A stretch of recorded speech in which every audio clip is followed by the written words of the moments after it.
AP శాసనమండలి ఆవరణలో మీడియాతో ఎమ్మెల్సీ పర్వతిరెడ్డి చంద్రశేఖర్ రెడ్డి మాట్లాడుతూ ఆ రోజు YS Rajasekhar Reddy fees reimbursement Aarogyasri పథకాలను తీసుకొచ్చి ఆంధ్రప్రదేశ్లో విప్లవాత్మక మార్పులకు నాంది పలికారని అన్నారు. వైఎస్ జగన్మోహన్ రెడ్డి తండ్రి బాటలో పయనిస్తూ ముఖ్యమంత్రిగా విద్యా వైద్య రంగాల్లో మెరుగైన సంస్కరణ తీసుకొచ్చారని తెలిపారు. విద్యారంగంలో ముఖ్యంగా నాడు నేడు పథకం ద్వారా ప్రతి ప్రభుత్వ పాఠశాలలో అద్భుతమైన మౌలిక వసతుల కల్పనకు శ్రీకారం చుట్టారని అన్నారు. ఈ రోజు 8 క్వార్టర్స్ కు సంబంధించిన ఫీజు రియంబర్స్మెంట్ విడుదల చేయాల్సి ఉండగా కేవలం 1 క్వార్టర్ కు సంబంధించిన ఫీజు రియంబర్స్మెంట్ మాత్రమే విడుదల చేసి చేతులు దులుపుకున్నారు. ఈ రోజు దాని గురించి ప్రశ్నిస్తే మా గొంతులు నొక్కే ప్రయత్నం చేస్తున్నారు. ఇది ఎక్కడి న్యాయమని ప్రశ్నించారు.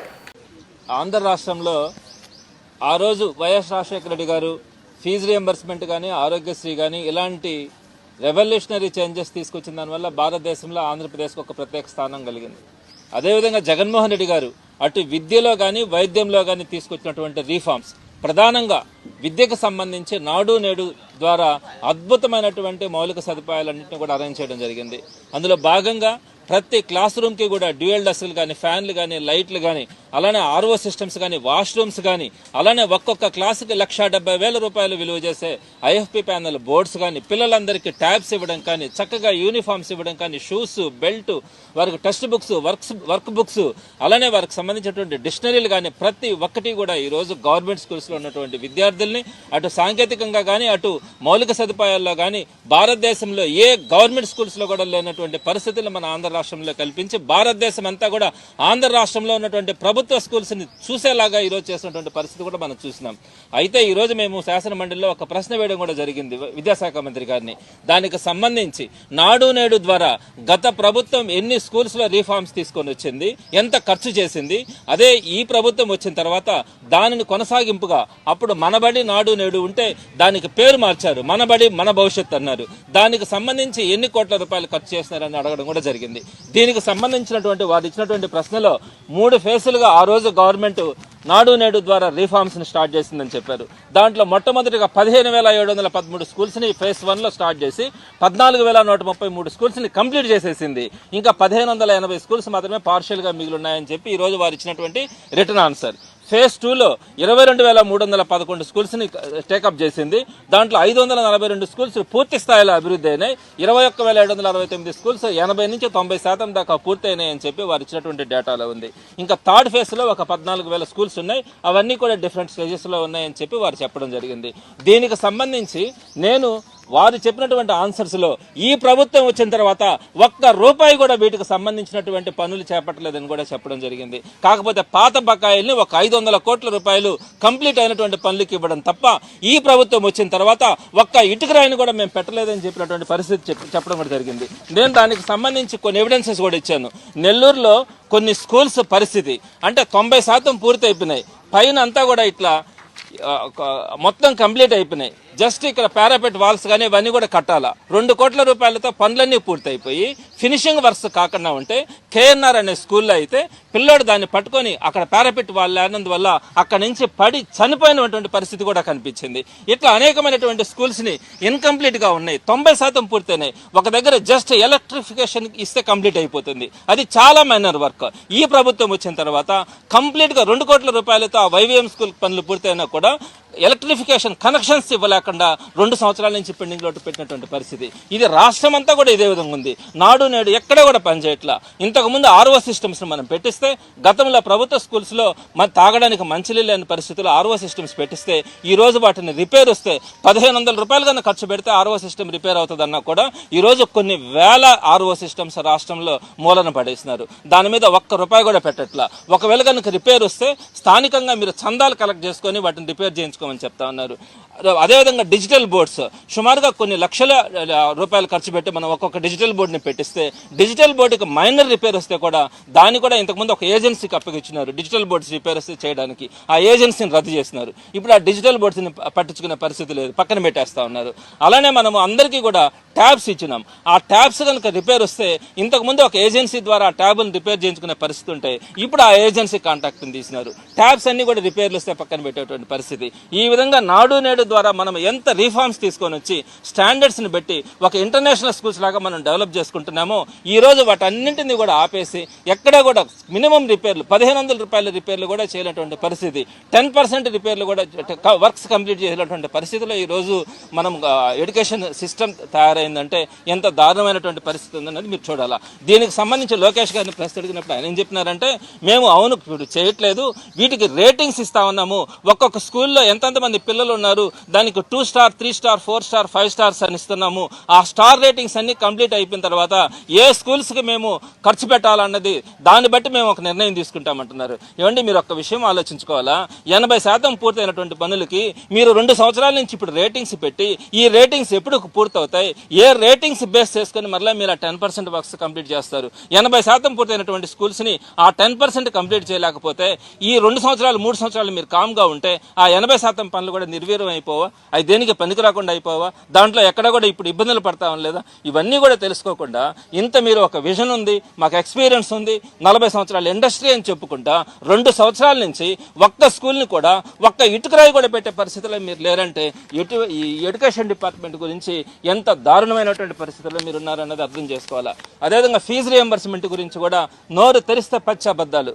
కరెక్ట్గా ప్రతి క్వార్టర్కి రిలీజ్ చేసినటువంటి ఘనత ఆ రోజు జగన్మోహన్ రెడ్డి గారిది అయితే ఈ రోజు 2 సంవత్సరాల్లో కేవలం 8 క్వార్టర్లు రిలీజ్ చేయాల్సి ఉంటే ఒక్క క్వార్టర్ మాత్రమే రిలీజ్ చేసి మాట్లాడితే మా మైకులు కట్ చేసి మా గొంతులు నొక్కే పరిస్థితి ఈ రోజు కనపడతా ఉంది.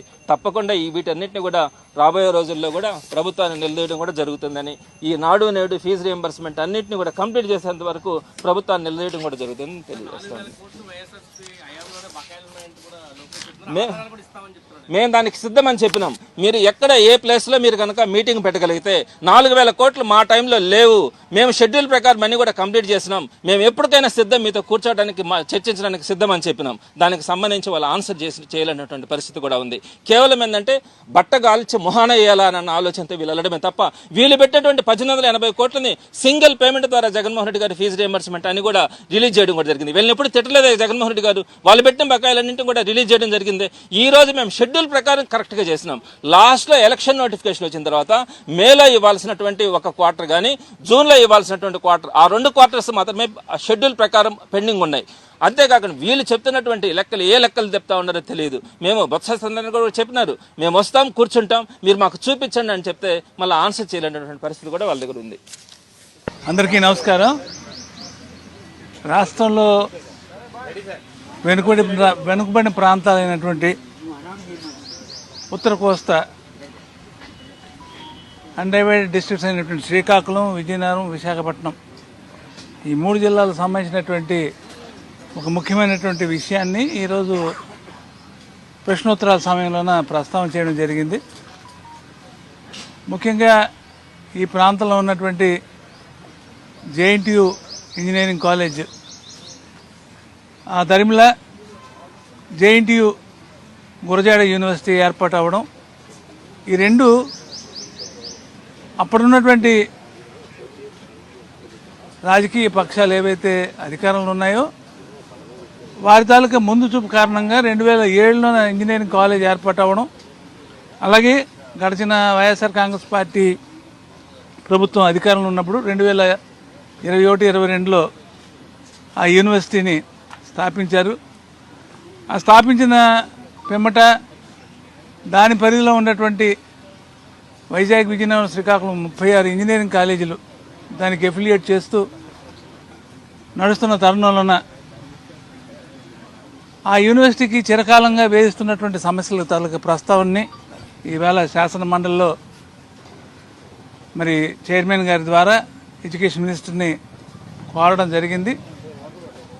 ముందుగా వాటికి వేధిస్తున్నటువంటి సిబ్బంది సమస్య గురించి క్లారిఫికేషన్ కోరగా ఏదైతే act number 45 section number 45 of act number 30 2008 amend చేసి ఆ సిబ్బంది కొరతని సమస్యని తీర్చి అలాగే దాని ద్వారా ఈ జేఎన్టీయూ గురజాడ యూనివర్సిటీని సమర్థవంతంగా పనిచేసేటటువంటి ఏర్పాటు చేయడానికి ప్రభుత్వం యాక్టివ్ కన్సిడరేషన్లో ఉందని చెప్పడం, మరి అలాగే మరి ముఖ్యంగా దీనికి ఫైనాన్షియల్ స్టెబిలిటీ సమకూర్చమని కోరగా, ఇదివరకు అదే యాక్ట్లో సెక్షన్ నంబర్ 46 దాన్ని కూడా కమిటీని కాన్స్టిట్యూట్ చేసి దానికోసం కూడా ఒక ఆలోచన చేయడానికి ప్రభుత్వం ముందుకు వచ్చినందుకు హర్షించదగ్గ విషయం. అదే కాకుండా ఇప్పుడు ఇక్కడి నుంచి అనాథరైజ్డ్గా ఒక 21 మంది టీచింగ్ స్టాఫ్, అలాగే 6 non teaching staff deputation basis మీద ఓల్డ్ జేఎన్టీయూ కాకినాడలో పనిచేస్తున్నటువంటి పరిస్థితుల్లోన వాళ్ళని తిరిగి రీపాట్రియేట్ చేయమని కోరాం. అది ప్రభుత్వం వారు ఆలోచిస్తూ ఉన్నారు.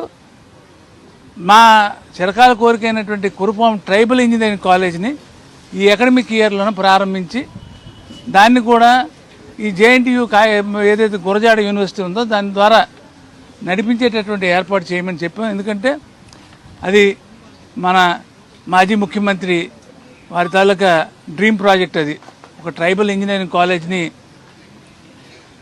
డెడికేటెడ్గా ఆ ట్రైబల్ కమ్యూనిటీస్ తాలూకా అప్లిఫ్ట్మెంట్ కోసం ఒక దాదాపు ఒక 70 నుంచి 80 కోట్లు వెచ్చించి ఒక మైల్ స్టోన్ అచీవ్మెంట్ అది. దాన్ని వీలైనంత త్వరగా అది ఓపెన్ చేసి దాన్ని మరి తెలివైన విద్యార్థుల కోసం అందుబాటులో తెమ్మని కోరడం జరిగింది. దానికోసం కూడా మరి ప్రభుత్వం స్పందిస్తుందని ఆలోచిస్తున్నాం. ఏది ఏమైనప్పటికీ కూడా ఉత్తరాంధ్రకి అవసరమైనటువంటి ఒక మాన్యుమెంట్ ఇది. దీన్ని మనం సస్టైనబుల్గా చేసుకోవాలి. దీన్ని మరింత సమర్థవంతంగా పనిచేస్తే ఖచ్చితంగా దీని ద్వారా నడిచేటటువంటి అన్ని విద్యా సంస్థలు, దీనికి ఎఫిలియేట్ అయినటువంటి అన్ని విద్యా సంస్థలు కూడా చక్కగా పనిచేసి ఉత్తరాంధ్రలో ఉన్నటువంటి అందరూ ఏదైతే స్టూడెంట్స్ ఉన్నారో వాళ్ళకి ఒక మంచి అసెట్గా ఉంటుంది అన్నది నా అభిప్రాయంగా తెలియజేయడం జరిగింది. దీనికి ప్రభుత్వం కూడా ఒక సానుకూలమైనటువంటి దృక్పథంతో స్పందించడం చాలా సహేతుకం. ఏది ఏమైనప్పటికీ కూడా దీనికోసం మరి మా పార్టీ తరఫున మాత్రం నిరంతరం కోరుతాం, దాన్ని సాధించుకుని తీరుతామని మీ ద్వారా తెలియజేసుకుంటాం.